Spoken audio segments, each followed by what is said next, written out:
Castilla, Castilla, Castilla por la reina y señora nuestra, la reina Isabel, y por el rey don Fernando como su legítimo marido.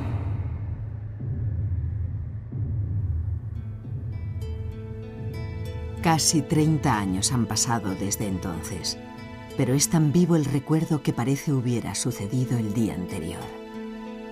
Desde que los médicos le han recomendado reposo, la reina Isabel ve desfilar uno tras otro, a veces sin quererlo, los momentos decisivos de su vida. Castilla, Castilla, Castilla por la reina y señora nuestra, la reina Isabel, y por el rey don Fernando como su legítimo marido.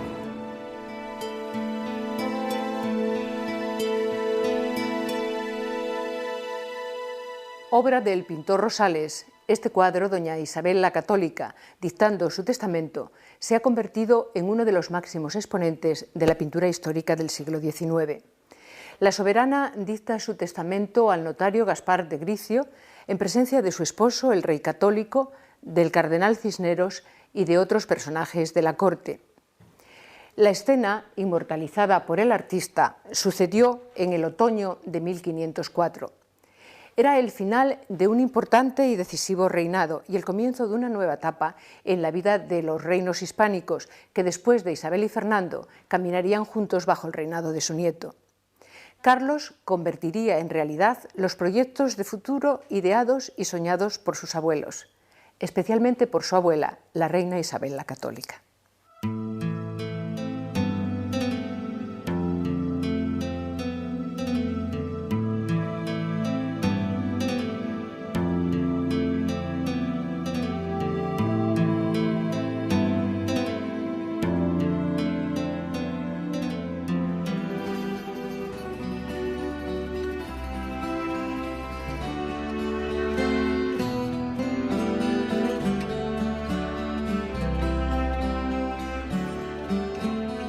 Hija de Juan II, rey de Castilla, y de su segunda mujer, Isabel de Portugal.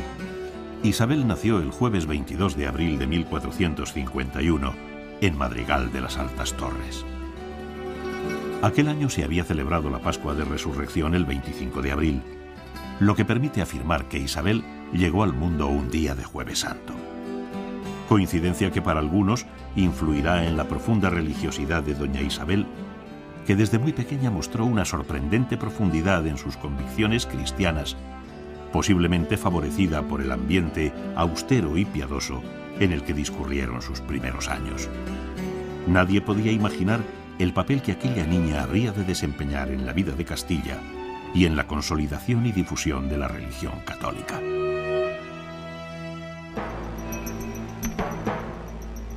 Cuando aún no había cumplido los 4 años, murió su padre, el rey, heredando la corona a su hermanastro Enrique, que reinaría como Enrique IV. Era un momento de transición y el umbral de grandes cambios políticos y sociales. Los viejos cimientos de la sociedad medieval se iban derrumbando. Los reyes intentaban terminar con las prerrogativas feudales. Había que desposeer a los grandes señores del derecho de ejercer la justicia en sus feudos y de tener ejércitos armados para conseguir y garantizar el poder absoluto de la monarquía.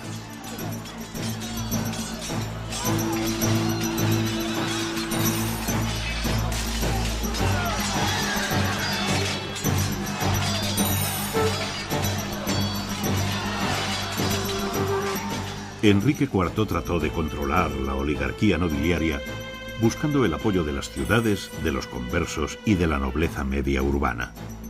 Se rodeó de hombres fieles a los que distinguió en detrimento de los nobles tradicionales que reaccionaron violentamente en contra de la institución monárquica.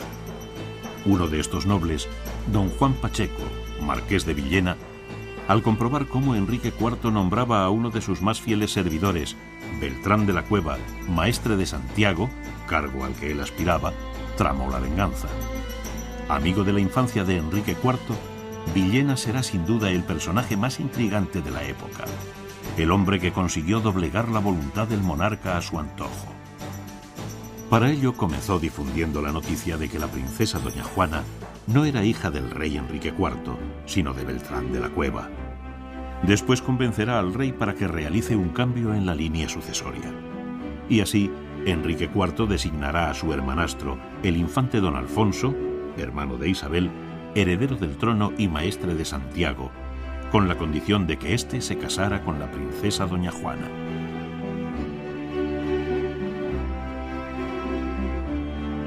Con esta decisión, Enrique IV quería evitar un enfrentamiento con la nobleza. Pero no había transcurrido un año cuando se produce un acto vergonzoso que pasaría a la historia como la farsa de Ávila. En una especie de escenario situado en el exterior de las murallas de Ávila, los nobles colocaron a un muñeco, lo vistieron de rey y al grito de «¡A tierra, puto!» lo derribaron. En aquella grotesca ceremonia, el marqués de Villena y la nobleza destituyeron a Enrique IV y proclamaron rey de Castilla a su hermanastro, el infante don Alfonso. Era la declaración de guerra civil. Pero en aquella contienda no hubo vencedores ni vencidos. El fallecimiento repentino del infante don Alfonso iba a influir decisivamente en los destinos del reino y también en el porvenir de la princesa doña Juana. A los nobles rebeldes poco les importaba el infante don Alfonso. Lo único que les interesaba era quitarle el poder a Enrique IV. Inmediatamente buscaron sustituto para el infante fallecido, alguien que pudiese tener derecho a la corona. Y fue entonces cuando pensaron en la infanta Isabel. Pero a diferencia de su hermano, doña Isabel no aceptará la propuesta de los nobles que pretenden proclamarla reina. No. Ella sabía que no era aconsejable seguir el juego al marqués de Villena. Doña Isabel cree que hizo lo correcto. ¿Cómo iba a fiarse de unos personajes que solo perseguían y defendían sus propios intereses? Además, ella no quería disputarle el trono a su hermanastro, ni sacrificar a los castellanos en un enfrentamiento civil que solo produciría dolor. Pero Isabel sí exigió a su hermanastro, el rey, que la declarara princesa de Asturias. Ella debía ser reconocida como heredera. Pero legalmente, ¿le correspondía a ella la corona? Creo que con la documentación de que disponemos, sí. Porque indudablemente el matrimonio de Enrique IV con Blanca fue disuelto por una sentencia dictada por persona que no tenía capacidad para ello. Nunca fue confirmada por el Papa y por consiguiente tampoco hubo nunca una dispensa para el segundo matrimonio. Somos bastantes los que creemos que la heredera legítima era Juana la mal llamada, la Beltraneja, que en realidad era Juana de Castilla y le usurpó el trono a Isabel. Era la legítima hija de Juan II de Castilla. Y en ese sentido es una mujer, una persona con legitimidad dinástica directa por vía masculina, que es lo que prevalece. Más yo creo que no se puede decir con datos realmente objetivos y contrastables. Pues yo me temo que no tenía ninguna legalidad, ninguna legitimidad para llegar al trono. Lo que pasa es que ella se la construyó, la legalidad, para hacerse con la herencia de su hermano Enrique a costa de su sobrina Juana.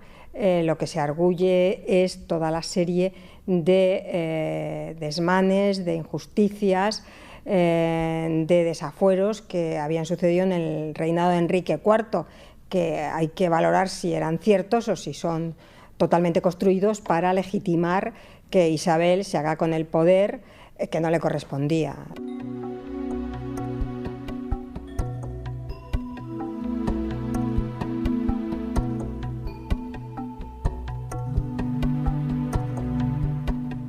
Jamás olvidará el lugar donde sus deseos empezaron a convertirse en realidad.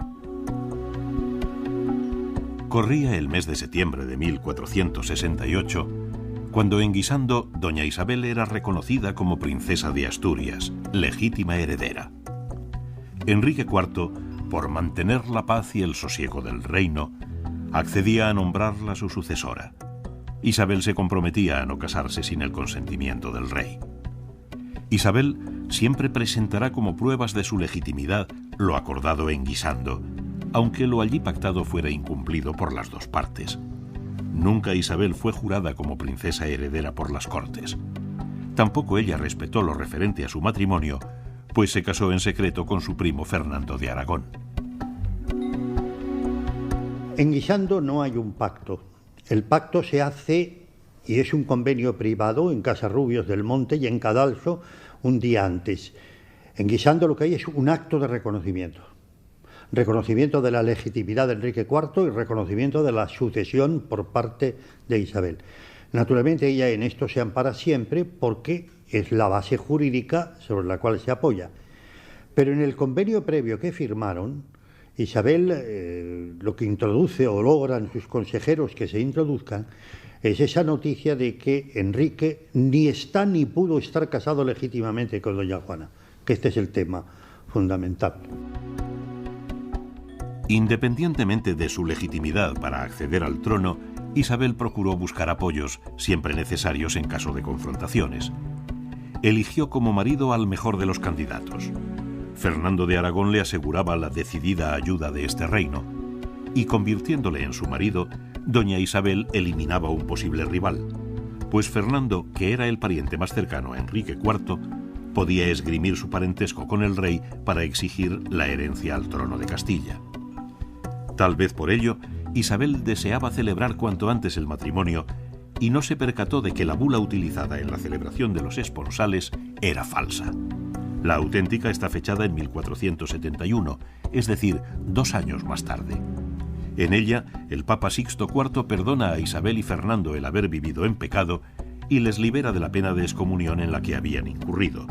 Sorprende que este dato haya sido casi olvidado por la historia.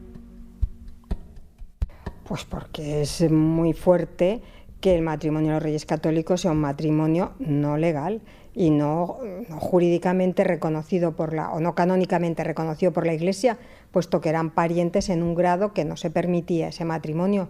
Pero como a Isabel la interesaba casarse con su primo Fernando, puesto que era el pariente varón más próximo de Enrique IV y que podía competir con ella por la herencia, la forma de tenerle controlado y que no haya ningún problema es casarse con él.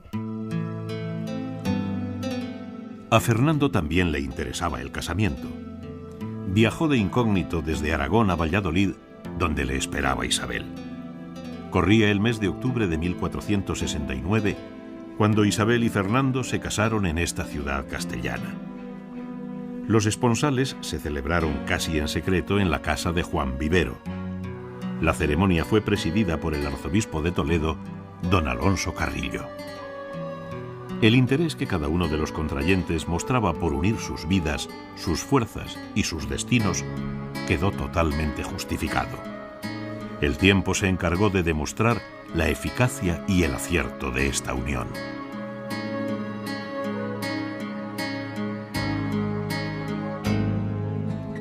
A doña Isabel le inquieta pensar que Fernando quiera volver a casarse cuando ella se muera. Ay, si don Juan viviera. Aún siente dolor físico al recordar a su hijo, el príncipe Juan, muerto en plena juventud. Pero Dios así lo había querido. Qué distinto sería todo si Juan estuviera a su lado para hacerse cargo del gobierno. Fue el primero de sus hijos en morir.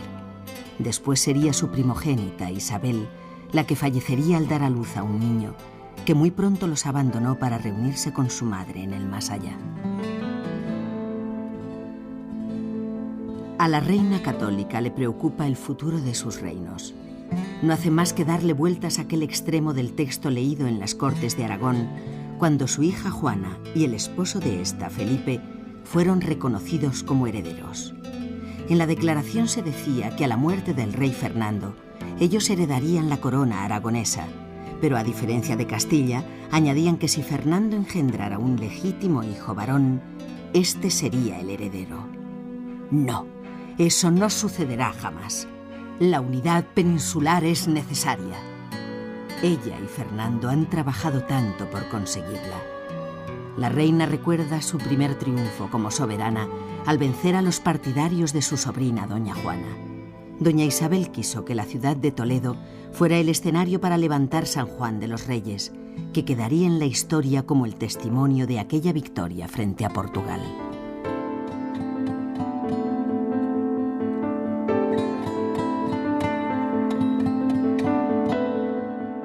Antes de enfrentarse a Portugal, Isabel y Fernando mandaron redactar un acuerdo para la gobernación del reino. El nombre del rey precedería al de la reina en los documentos y las armas de la reina a las del rey. Administrarían la justicia juntos. En el caso de encontrarse separados, cada uno conocería las causas por su cuenta. El acuerdo era favorable a Isabel, aunque en el transcurso de la guerra, Isabel concedió al rey Fernando amplios poderes, aunque siempre dejó muy claro que la reina era ella. A pesar de ello, Fernando siempre defenderá los intereses de su mujer como propios.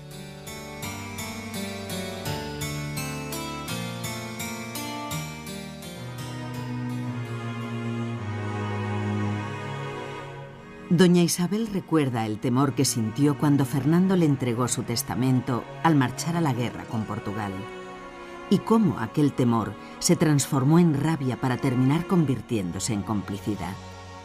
Fernando le pedía que se ocupara de sus hijos naturales y de las madres de los mismos, y ella había aceptado en un intento de corresponder a Fernando por el peligro al que se enfrentaba en el campo de batalla defendiendo los intereses castellanos. Isabel había asumido los errores de su marido como propios.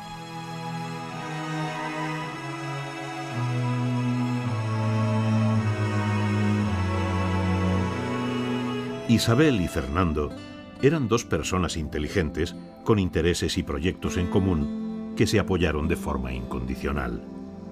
La lealtad era para Isabel una de las virtudes políticas más importantes. Lo demostrará al seguir contando con los nobles que habían sido leales a su hermanastro Enrique IV y rechazando a los intrigantes. Tanto ella como Fernando no tenían necesidad de ningún privado. El privado del rey era la reina y el privado de la reina, el rey. En la historia ha quedado constancia de que Fernando interviene directamente en el gobierno de Castilla, pero hizo lo mismo Isabel en el de Aragón. El rey católico pasará a la historia como Fernando V de Castilla y II de Aragón. La reina católica será Isabel I de Castilla y de Aragón. El sentido verdadero del reinado de Isabel hay que tener en cuenta fundamentalmente que ella es mujer. Antes que nada, antes que cualquier otra condición, ella es mujer.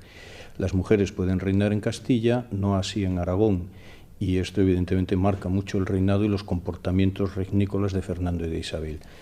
En definitiva, Fernando es rey de Castilla, Isabel no pinta ni monta tanto en Aragón, cosa que a ellos no les extraña porque, como es bien sabido, a finales del siglo XV, la mujer debe ser entendida como un ser inferior al varón.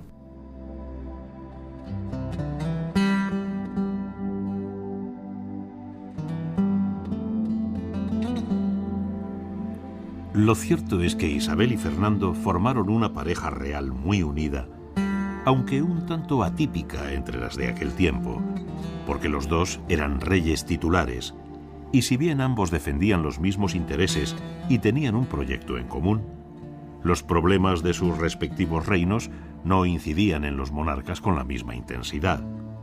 Los de Castilla le dolían más a ella, y los de Aragón a él, como se pondrá de manifiesto en algunos momentos de sus vidas. A lo largo de los 10 años que duró la Guerra de Granada, la reina doña Isabel siempre mostró su prioridad para llevar a efecto la conquista ante los también graves problemas de la corona de Aragón en el Rosellón.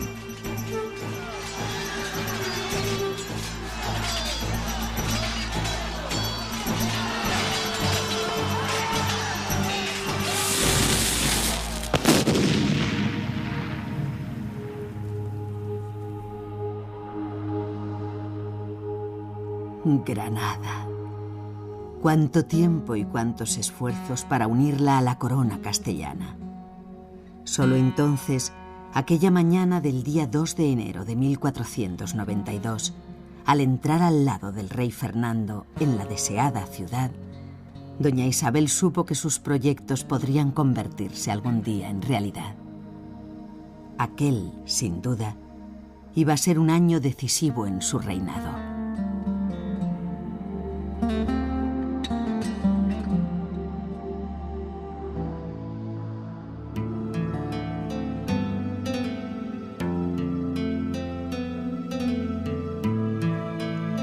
Después de 10 años de contienda, los reyes católicos recibían las llaves de la ciudad de manos de Boabdil, el último rey moro de Granada. La cristiandad entera celebró la conquista, que sin duda constituía uno de los mayores triunfos de la fe católica.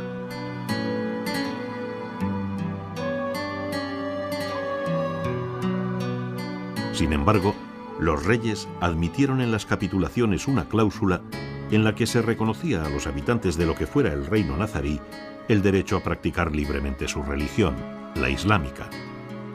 Pero después, en la práctica, no siempre se respetaron los deseos de la población conquistada, incumpliendo parte de lo acordado.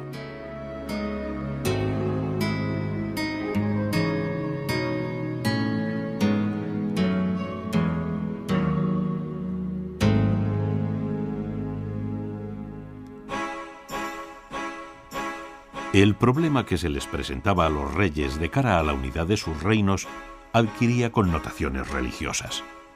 En aquel tiempo, solo quienes profesaban la misma fe podían ser considerados como súbditos de pleno derecho. Así pues, el islamismo y el judaísmo se convertían en peligros para la estabilidad monárquica.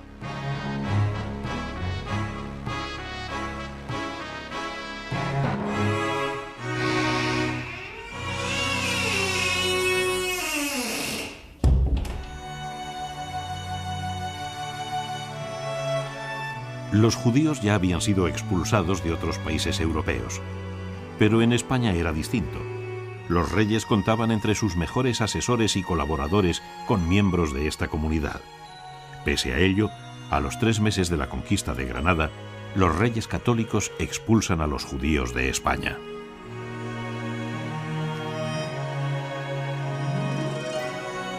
Que la expulsión se han escrito muchos disparates, que se hace para apropiarse de sus rentas. Bueno, conviene tener presente que en marzo de 1492 no se expulsa a los judíos. A los judíos se les ofrece la posibilidad de bautizarse. Y curiosamente, la mayor parte de los judíos financieros ricos parece ser que se bautizan y se quedan. Y de hecho, a partir de 1492, la sociedad española se parte en 2 bloques en una situación que perdurará hasta finales del siglo XVII, la de los cristianos nuevos o descendientes de cristianos nuevos y la de los cristianos viejos. Sancho Panza, por poner un caso que nos puede servir de referente. Los unos van a seguir con sus actividades una vez bautizados en 1492 sin mayor problema, o disimulando sus orígenes. Por lo tanto, pensar que se expulsa a los judíos para apropiarse de sus rentas no tiene ningún fundamento, porque con sus rentas se sigue jugando más adelante. En realidad, no hay por qué ocultar la verdad de las cosas ni tergiversarla. La obsesión de Isabel la Católica era conseguir una unidad religiosa y para ello acabar con toda disidencia religiosa. Que conviene tener presente que en el siglo XV la práctica de la fe diferente de la del rey, era un privilegio que podía conceder el rey, no un derecho que tuviera el vasallo. Los judíos no podían tener condición de súbditos porque ésta estaba vinculada al bautismo. Entonces, si un judío se bautiza, automáticamente se convierte en un súbdito más. Pero mientras siga profesando su religión, no. Esta es la situación que se plantea y que se estaba planteando en toda Europa. Por eso Francia o Inglaterra o Nápoles o Austria habían tomado ya la decisión de prohibir el judaísmo y obligar a los judíos a marchar, porque esta era la situación que a ellos les parecía que era un estorbo. No eran ciudadanos, no se les arrebata un derecho de ciudadanía. Lo que se hace es suspender un permiso de residencia que venían disfrutando desde muchos siglos antes. Por muy duro que nos parezca hoy, es así, vamos, la situación.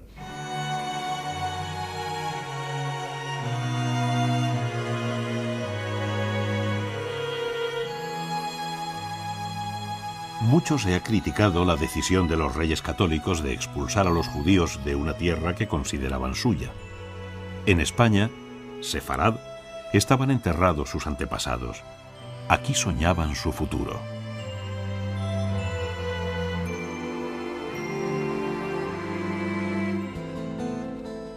A doña Isabel le hubiese satisfecho que ninguno de los miembros de la comunidad judía abandonara el reino, pero era necesario que se convirtieran a la verdadera fe. Algunos lo entendieron como Abraham Senior y toda su familia, que decidieron abrazar el catolicismo. Otros siguieron el ejemplo de Isaac Abravanel, optando por el exilio. Y desgraciadamente, hubo quienes se quedaron con la intención de seguir practicando en secreto sus creencias.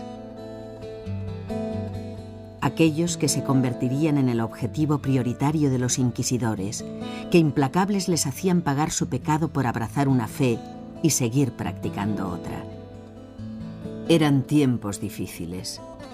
Sin embargo, en siglos anteriores, judíos, cristianos y musulmanes vivían en armonía.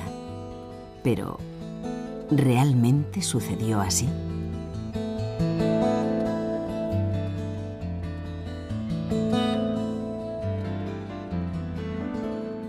Yo creo que se ha exagerado un poco. Es verdad que hubo una convivencia de tres culturas y durante bastantes siglos pues predominó la paz en las relaciones entre unos y otros, aunque cada uno vivía a su aire. No había una multiculturalidad como hoy día, en el sentido de que a los cristianos les enseñaban la religión cristiana, a los judíos el judaísmo y a los musulmanes la musulmana. Y cada uno tenía su iglesia, su sinagoga, su mezquita, su concejo, su aljama, sus instituciones propias, su justicia distinta, e incluso estaba prohibido la comunicación y los matrimonios entre cristianos y judíos. O sea que, pero sí que hubo durante varios siglos una vida pacífica en las relaciones entre ambos. A lo largo de toda la Edad Media, en todas las ciudades castellanas y aragonesas de la Corona de Aragón, hay tres barrios muy claros: el barrio judío, el barrio cristiano y la mudejaría, y son tres barrios absolutamente diferenciados, con cercas que los separan unos de otros, y donde la puerta de cada uno de los barrios se cerraba por la noche. Esto para mí quiere decir algo, y es que no había una perfecta convivencia.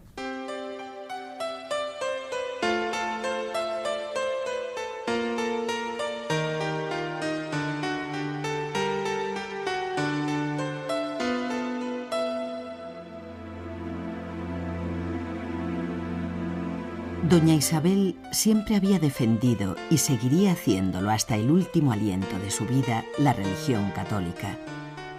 Lo haría a pesar de la postura de algunos pontífices que parecían tener más en cuenta las protestas de los herejes que las de los propios católicos. A veces le parecía que al Papa se le olvidaba que era él quien tenía la obligación de defender la fe y poner fin a la amenaza de la herejía.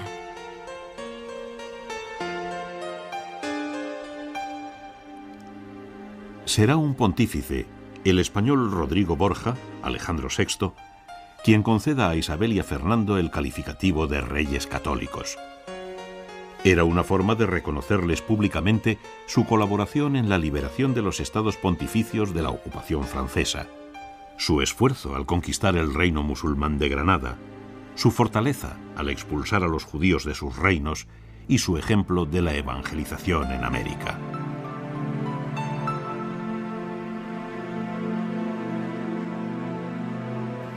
Resulta sorprendente observar cómo la tradición siempre ha dado todo el protagonismo de la conquista del Nuevo Mundo a la reina católica. ¿Quién no ha escuchado alguna vez que doña Isabel se vio obligada a vender las joyas de la corona para poder financiar el viaje colombino? Sin embargo, lo cierto es que fue un judío converso, un funcionario de la corte de Aragón, más tarde escribano de ración de la Santa Hermandad, Luis de Santángel, quien adelantó la cantidad suficiente para emprender la empresa descubridora. También se ha dicho que fue decisión exclusiva de la soberana el aprobar el proyecto de Colón.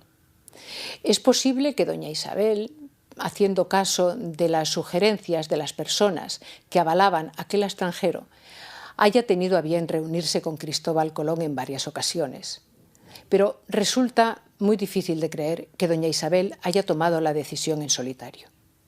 Claro que después nos encontramos con un dato sorprendente. Las tierras descubiertas, las Indias, fueron incorporadas a la corona de Castilla y no a la de Aragón. Porque lo que es conjunto es la decisión de que Castilla asuma esa empresa de Estado. Eso es lo que es conjunto, la decisión de asumir la empresa de Estado, pero la empresa la va a realizar Castilla.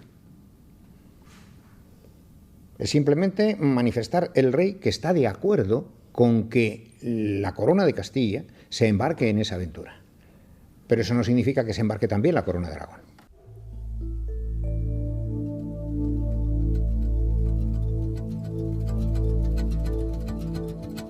Le hubiese gustado a ella conocer las tierras descubiertas. Muchas veces doña Isabel se había imaginado a las carabelas surcando los mares hacia lo desconocido. Sabía que era una empresa arriesgada en la que muy pocos creían. Pero estaba contenta de haber apoyado el proyecto de aquel tenaz extranjero. El viaje a través del océano había sido un éxito al conseguir su objetivo. La bandera castellana ondeaba en las tierras descubiertas que ya formaban parte de la corona de Castilla. A la alegría por el regreso de Colón siguió el desconcierto ante la postura de este que intentaba vender como esclavos a los indios. Doña Isabel creía que los indígenas deberían ser considerados como hombres libres, súbditos de la corona. Solicitó a la Junta de Letrados se pronunciara sobre el tema. El veredicto contrario al tráfico de esclavos hizo que muchos de los indios vendidos fueran rescatados y devueltos libres a su tierra.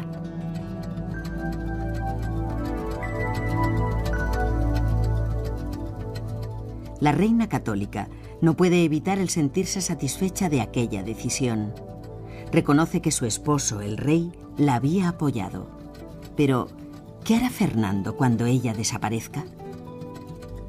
Isabel, a la hora de pensar en sus reinos y en los seres queridos que la sucederán, introduce algunos cambios en sus disposiciones testamentarias y así, sin tocar la incorporación de las Indias a la corona de Castilla, decide le sea entregado al rey Fernando, su esposo, con carácter personal y vitalicio, la mitad de las rentas procedentes del Nuevo Mundo. Esta disposición testamentaria no fue del agrado de Fernando, que ensayó una nueva redacción e interpretación, pasando de la mitad de las rentas a la mitad de las islas, Indias e tierra firme.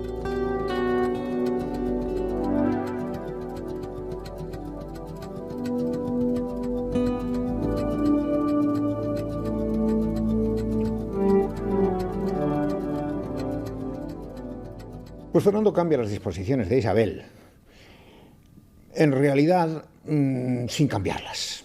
Lo que hace es interpretarlas a su favor, tratando de obtener una participación mayor de la que podría haber obtenido de haberlas respetado tal como fueron redactadas. Muy probablemente, cuando la reina las redactó, no podía conocer la nueva situación en la cual el rey las cambia, y es de suponer que si lo hubiese conocido, a lo mejor las habría aceptado.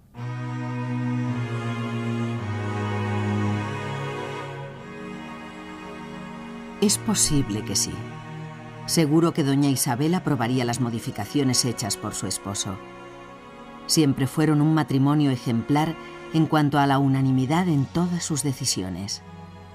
La reina confiaba en Fernando y sin duda habría respaldado las medidas que éste tomó al quedarse viudo, aunque cuesta creer que estuviera de acuerdo con la decisión de su querido y admirado esposo de casarse inmediatamente para intentar tener un hijo varón que heredase la corona aragonesa.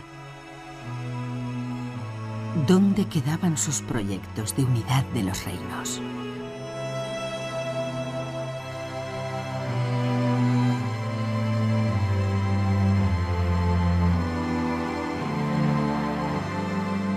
En realidad Isabel se casa con Fernando no por unir nada, sino por defender su propia legitimidad y defender la rama principal de los Trastámara castellano.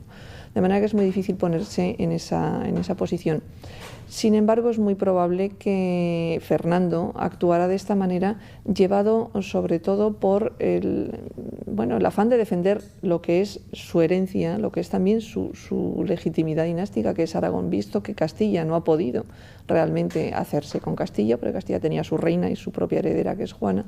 Él busca defender Aragón y bueno, también llevado probablemente por las propias exigencias aragonesas y las dificultades que una herencia femenina tiene o podría tener en Aragón. Esa dificultad de reconocer a una mujer como reina en la corona aragonesa también pudo influir en esa búsqueda de un heredero por parte de Fernando, que significaba mantener su legitimidad dinástica y su propia dinastía, la rama trastámara aragonesa, separada de la castellana.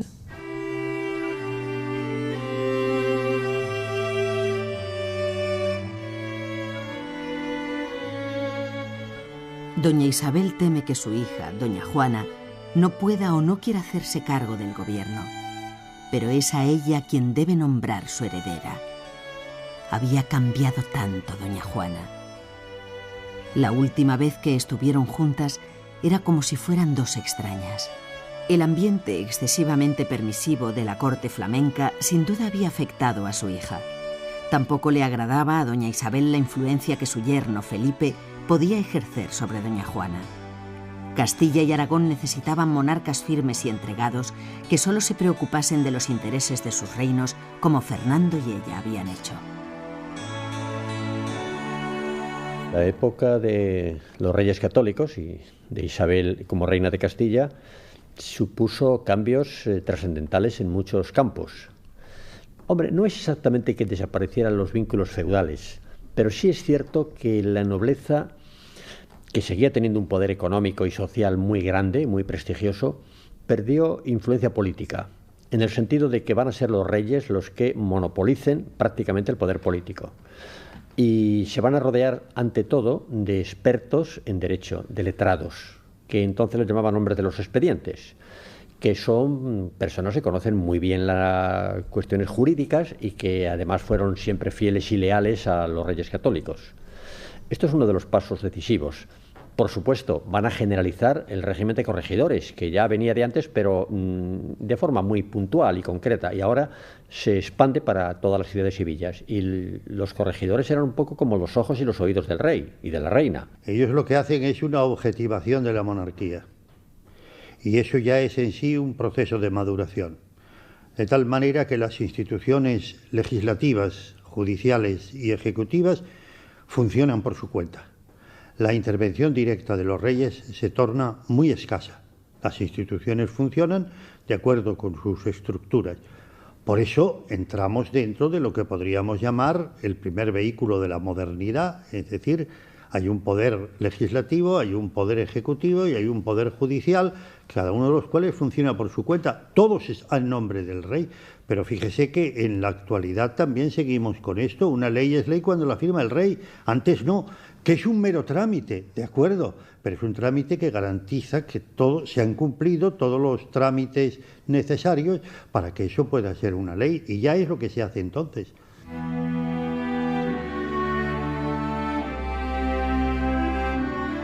Doña Isabel no se siente defraudada al hacer balance de su vida. Luchó por aquello en lo que creía. Pero hay algo que le preocupa. No está segura de que su hija Juana pueda desempeñar un buen papel. Pero ahí está Fernando. Sí, añadirá una disposición a su testamento. Debe ser el rey Fernando quien se haga cargo del gobierno de Castilla si Juana presenta problemas. Para Isabel la heredera es Juana y no tiene ninguna duda, es su hija la heredera. Quizá duda, precisamente por la experiencia que ha tenido con ella y el desinterés político que Juana ha mostrado durante su estancia en Castilla, duda que Juana pueda realmente interesarse por la política y actuar políticamente. Ahí Isabel, manteniendo el principio dinástico de que la heredera es su hija, prefiere a su propio marido a su yerno. Isabel en el testamento manifiesta un gran amor hacia Fernando y un gran respeto. Y aparte de todo, yo pienso que Isabel tiene claro que para que haya una continuidad en sus ideales políticos es importante que Fernando siga teniendo un protagonismo y una fuerza y un poder grande en Castilla, posiblemente más que el que tenía cuando ella vivía, pero es la garantía de que su política se mantenga.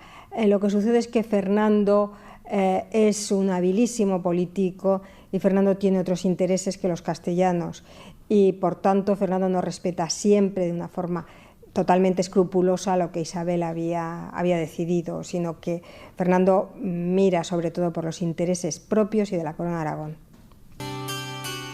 Nadie cuestiona la importancia histórica de Isabel la Católica, que sin duda era una persona muy valiosa y con grandes dotes para el gobierno. Fue mujer, madre, esposa, pero sobre todo reina. Sensible al mundo de la cultura, doña Isabel gustó rodearse de personas que la introdujeran en las nuevas corrientes renacentistas. Sus hijas gozaron de una formación sorprendente para la época, causando asombro en las cortes europeas. Desde su puesto privilegiado como soberana, apoyó la reforma monástica y trató de impulsar a través de sus colaboradores la creación de conventos que fueran auténticos remansos de espiritualidad.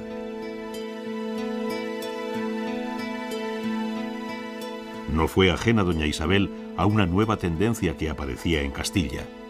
El coleccionismo era ya una realidad entre algunos miembros de la nobleza. También ella reunirá un buen número de tapices, esculturas y pinturas. En este sentido, ha quedado constancia del gusto de doña Isabel por las tablas flamencas con escenas religiosas. La fama de Isabel la Católica irá creciendo con el discurrir de la historia hasta presentarse la solicitud de apertura de su proceso de beatificación.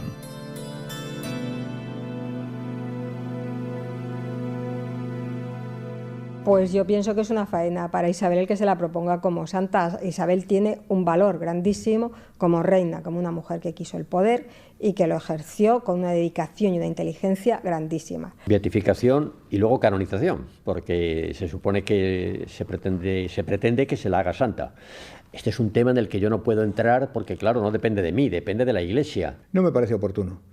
Yo creo que una persona que tiene que tomar decisiones de gobierno es una persona que tiene que ser juzgada en función de esas decisiones de gobierno, que se podrán entender, comprender, rechazar, pero trasladar eso al terreno de la interioridad religiosa, proponiéndolo luego como modelo de conducta a los demás, me parece muy peligroso.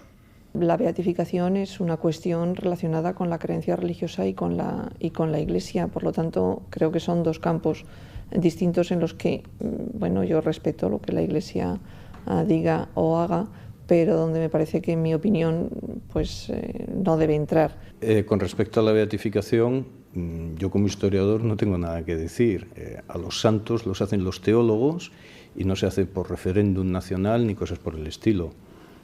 Allá ellos. Yo es un tema del cual no puedo hablar, porque da la casualidad de que soy uno de los testigos del proceso y se me han hecho advertencias muy importantes de que no puedo decir una palabra sobre el tema. Me parece que es algo que pertenece a la Iglesia y yo confío mucho que la decisión que la Iglesia tome en un sentido o en otro sea la más correcta y la más acertada.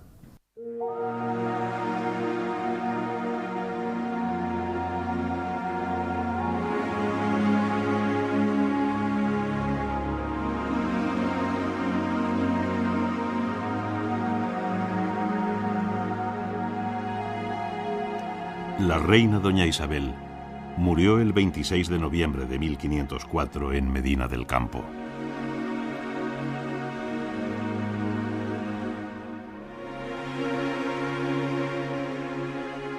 Después de las honras fúnebres, de los distintos oficios de difuntos, el cadáver de la reina fue llevado a Granada, donde ella quería descansar eternamente.